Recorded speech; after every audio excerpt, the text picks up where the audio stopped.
আকৌ আজি আমি দুদিন ল'ৰা ধৰিছে না আমি ভাত খাইছোঁ না পানী খাইছোঁ আমি না ঘৰত শুব পাইছোঁ আমি গোটেই ৰাতি আমি নিশা উজাগৰে কটাইছোঁ ক'ত আছে ক'ত নাই কাক ফোন কৰিম কোনে ক'ব বোৱাৰীলৈ ফোন কৰিলেও তাইও ক'ব নোৱাৰে ক'ত আছোঁ মা মই ক'ত বিচাৰিম কোনো নাই মোক কোনে বিচাৰিব গোটেই গুৱাহাটীখন চল্লাট কৰি ফুৰিছে তাই ৰাতি অকলে সেইদিনা হঠাৎ গম পালোঁ যে অজয় ফুকনক গ্ৰেপ্তাৰ কৰিছে বুলি সেইদিনাখনৰ পৰা আমাৰ ঘৰ এনেকুৱা হৈছে আমি না শুব পাৰিছোঁ না খাব পাৰিছোঁ কিন্তু ক'ত আছে ক'ত নাই একো গম নাপাওঁ আমি মই অসমৰ মাননীয় মুখ্যমন্ত্ৰীক এইটোৱে অনুৰোধ কৰিম অকল যে অজয় ফুকনে জুবিন অনুৰাগী নহয় আপোনালোকে অজয় ফুকনক ধৰি ক'ত ৰাখিছে ক'ত নাই আমি কালি যোৱা ৰাতিপুৱা আমি একো ক'ব পৰা নাই তাৰ হেৰি হোৱাৰ পিছতো বেল হোৱাৰ পিছতো তাক আকৌ কোৰ্টৰ পৰা চুৰ ডকাইতৰ দৰে ধৰি লৈ গৈছে মোৰ ল'ৰা কোনো চুৰ ডকাইত গুণ্ডা নহয় মোৰ ল'ৰা এটা সংগীত পৰিচালক সি সংগীতৰ কাম কৰি খাই থাকে সি কোনো ৰাজনীতি দলৰ মানুহ নহয় হয় সি 2021 চনত কংগ্ৰেছত ইলেকশ্যন খেলিছিলে যদিও আজিলৈকে সি 2021 পৰা আজিলৈকে সি কোনো ৰাজনৈতিক দলত নাই গতিকে মই মুখ্যমন্ত্ৰী ডাঙৰীয়াক অনুৰোধ কৰিছোঁ যে আপুনি মোৰ ল'ৰাটোক ৰাজনীতি মেৰপাকত নেপেলাব ৰাজনীতি মেৰপাকত পেলাই মোৰ ল'ৰাটো আঠানি নকৰিব আপোনাৰ প্ৰতি মোৰ বিনম্ৰ অনুৰোধ এইটোৱে যে ক'ত থানাত ৰাখিছে আপুনি মোৰ ল'ৰাটো অতি সোনকালে উলিয়াই দিয়ক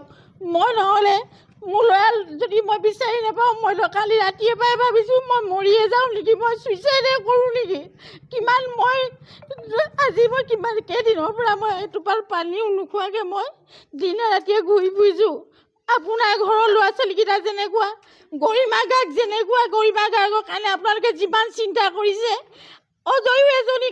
সহধৰ্মিনী আছে অজয় মাক বাপেক আছে অজয় এখন ঘৰ আছে আপোনালোকে য'ত থৈছে অজয়ক অতি সোনকালে আমাৰ চকুৰ আগত উলিয়াই দিয়ক আৰু অজয় ফুকনক বিনা চৰ্তে মুক্তি দিয়ক মুখ্যমন্ত্ৰী ডাঙৰীয়া আপোনাক আমি বহুত ভাল পাওঁ মই সেইদিনা কৈছোঁ অসমৰ মুখ্যমন্ত্ৰীয়ে ইমান এটা ভাল কাম কৰিছে জুবিন গাৰ্গক আঁঠু লৈ তেওঁ আনিছে আমি মুখ্যমন্ত্ৰীক প্ৰশংসা নকৰাকৈ থকা নাই ইমানখিনি জৰুৰীকালীনভাৱে তেওঁ আনি মেলি তেওঁ য'তে নথক লাগে তেওঁ সৎকাৰ কৰিছে জুবিন গাৰ্গক সেইটো কাৰণে আমি মুখ্যমন্ত্ৰী ডাঙৰীয়াক ধন্যবাদ দিছোঁ মোৰ ল'ৰাটোৱে ক'ৰবাত গৈ কিনি অজয় ফুকনে এষাৰ দুষাৰ কথা ক'লেই যেনিবা তাতে অজয় ফুকনক মাৰি পিটি আনি আজি দুদিন তিনিদিন একো এটা নোখোৱাকৈ গাৰ পৰা নোখোৱাকৈ একেইকেইটা কাপোৰে ল'ৰাটো থানাত থৈ দিছে আৰু থৈছে ঘৰৰ মানুহে কিবা দিবলৈ আজিলৈকে একো অনুদানে পোৱা নাই মই মুখ্যমন্ত্ৰী ডাঙৰীয়া আপোনাক অনুৰোধ কৰিছোঁ আমি আপোনাৰ অনুৰাগী হয় চাবুৱাৰ মানুহে আমি আপোনাক বহুত ভাল পাওঁ গতিকে আপুনি মোৰ ল'ৰাটোক উলিয়াই দিয়ক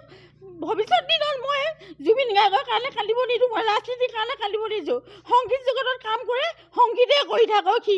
আৰু একো কৰিব নালাগে সি আন্দোলনো নকৰে জুবিন গাৰ্গক হৈ নেকি যদি জুবিন গাৰ্গৰ কাৰণে নাকান্দে মোৰ ল'ৰা কান্দি মৰিবলৈ কি আছে মই কাৰ কাৰণে কান্দিছোঁ মই জুবিন মৰি বুলি নাকান্দৰ পৰা কান্দিছোঁ ভাত পানী খোৱা নাই কিন্তু এতিয়া মোৰ ল'ৰাক আকৌ তেনেকুৱা কৰিছে তেওঁলোকে কাৰোবাক বচাবলৈ গৈ কাৰোবাক মাৰিছে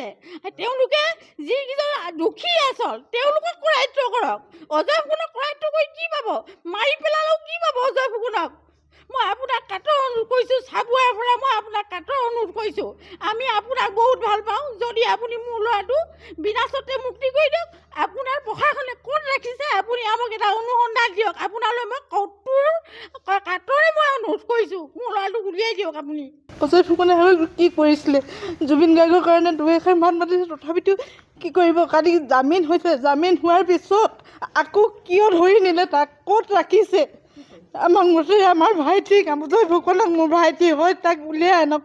মই মুখ্যমন্ত্ৰী ডাঙৰীয়ালৈ কাটৰ অনুৰোধ কৰিছোঁ আমাৰ ভাইটিক উলিয়াই আনি দিয়ক